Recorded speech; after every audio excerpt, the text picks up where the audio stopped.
Welcome my children, let's continue with our chapter that is more on Python.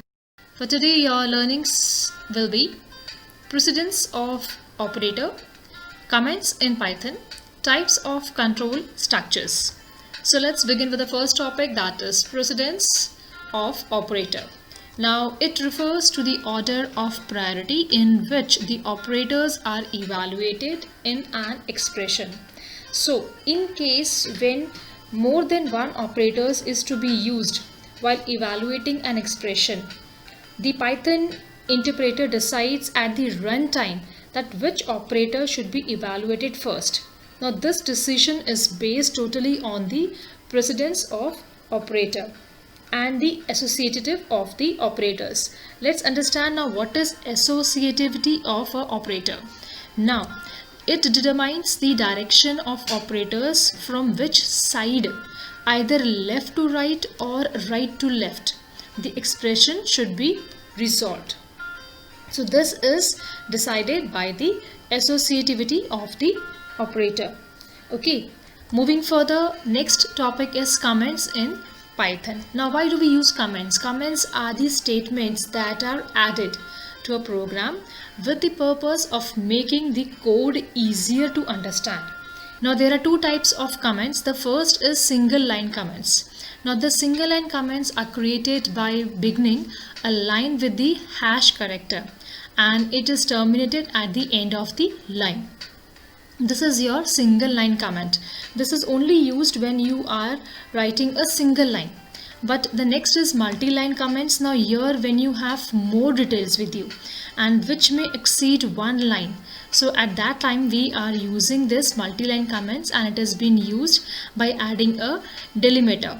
Okay, so that is the sign for delimiter, and for single line we are using hash character. Moving further, our next topic is types of control structures.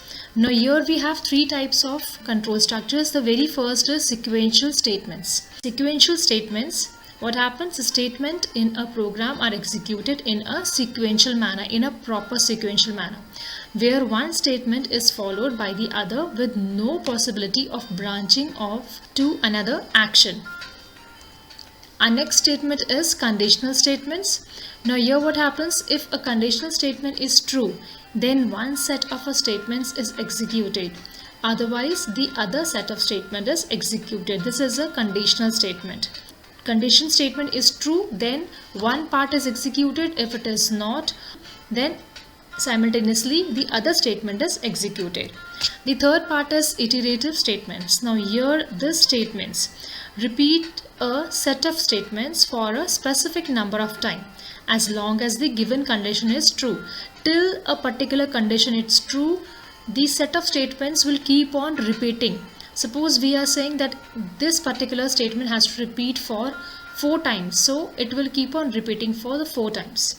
When the given condition becomes false, the control comes out of the loop and the repetition stops. Now for example, if you have been said to take a round of a room, or you take a 10 rounds of your room, so what will happen? It will keep on running around till you complete the 10 rounds. So this is a iterative statements. You will keep on continuing it till the condition is satisfied, till it is true. The moment it becomes false, that means moment you complete the 10 rounds, you will stop. Okay, so next is your flowchart. Flowchart is a pictorial representation of the flow of steps or a procedure to solve a problem, whereas algorithm is a well-defined step-to-step procedure to solve a problem. So why you are using algorithm? It helps us to understand the problem and you can find a solution in a better way. But in flowchart we are finding the solution in a form of a pictorial. Okay, now here is an example of a flowchart given to you. You can see here this is a flowchart to check whether you can apply for a driving license or not. So the very first thing, see, it is shown to you start, and then next is input your age. So for start and stop you are using the same sign, and for input your age, this is your input. For input and output we are using the rectangular shape. Then next is conditional, that is age is greater than or equal to 18. This is the condition. Okay, now there are two conditions. We have either yes or no.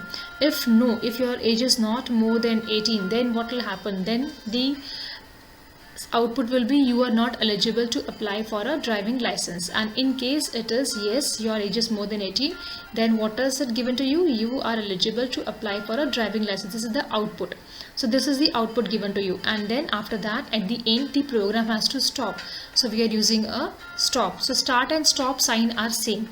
This is a flow chart, and here we have just written a small program regarding the driving license. Okay, so this is your assignment number 2.